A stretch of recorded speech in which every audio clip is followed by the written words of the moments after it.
Your life looks perfect on paper. Good job, stability, health insurance. Nothing is technically wrong. And yet you wake up every morning feeling like a stranger in your own life. Like you're watching yourself from somewhere outside your body, going through motions that don't connect to anything real. This isn't ingratitude, it's identity fragmentation.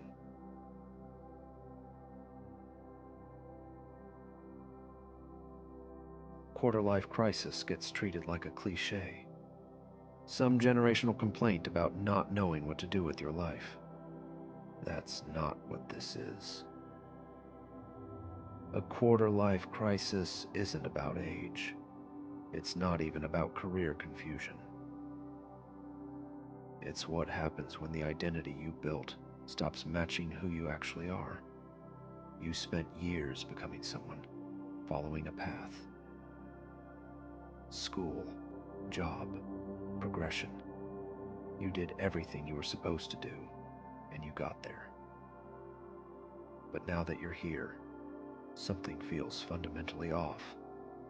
Not stressful, not overwhelming, just disconnected. Like you're living someone else's idea of a good life.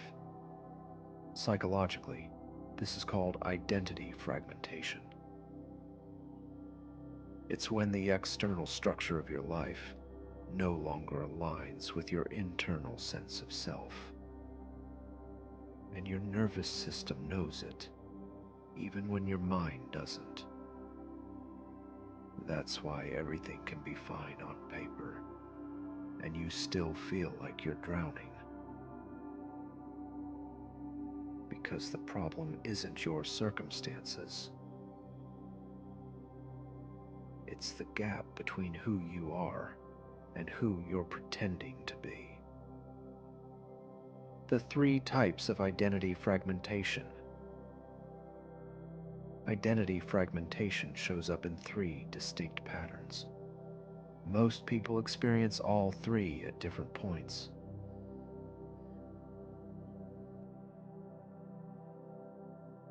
The first type, inherited identity collapse. This is when you built your entire life around expectations that were never yours.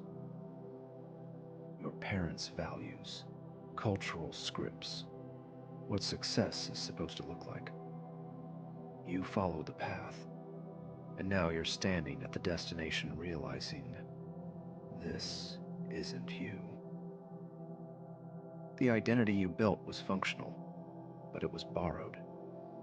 And at some point, your nervous system stops cooperating with the performance. The second type, achievement identity erosion. This happens when your entire sense of self was built around reaching a goal. Get the degree, land a job, hit the milestone. Your identity was, I'm the person working toward this. And then you got it, and the structure disappeared. Now you're not striving anymore, you're just existing. And you don't know how to do that, because your identity wasn't built for arrival, it was built for pursuit. The third type, role overload fragmentation. This is when you're performing so many roles that none of them feel real anymore. Professional, friend, partner, functional, adult. Each role has scripts, expectations, performances, and somewhere underneath all of it, you lost track of who you actually are. You're competent in every role, but you don't feel present in any of them. What all three types have in common? Disconnection from self. Your external life functions, but your internal world feels hollow. And the worst part, no one around you can see it. Because from the outside, you look fine.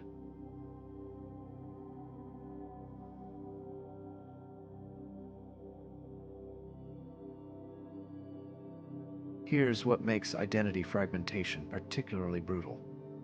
If your life was falling apart, you'd have permission to struggle.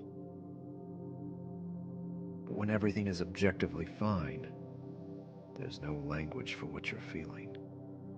You can't point to a crisis. You can't name a problem.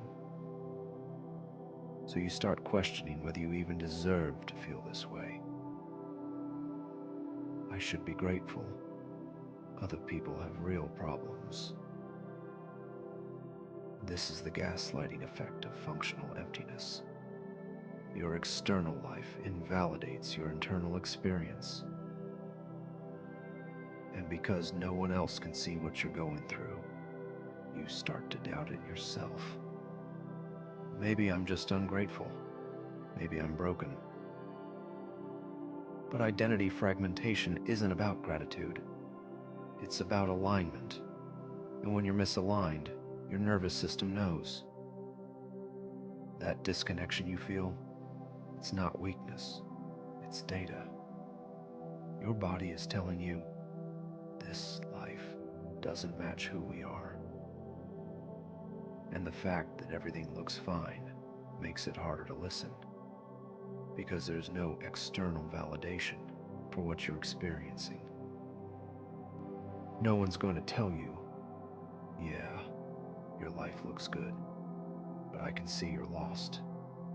They see the job, the apartment, the relationships, the stability. They don't see the emptiness underneath it.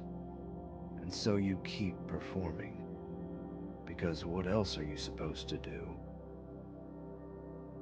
You can't quit a life that looks fine. You can't explain a crisis that has no name. So you just keep going, waiting for clarity that doesn't come.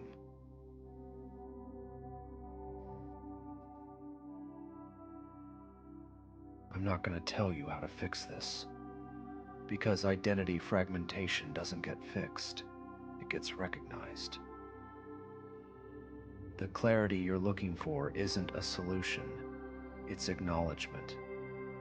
You're not broken, you're not ungrateful, you're not failing.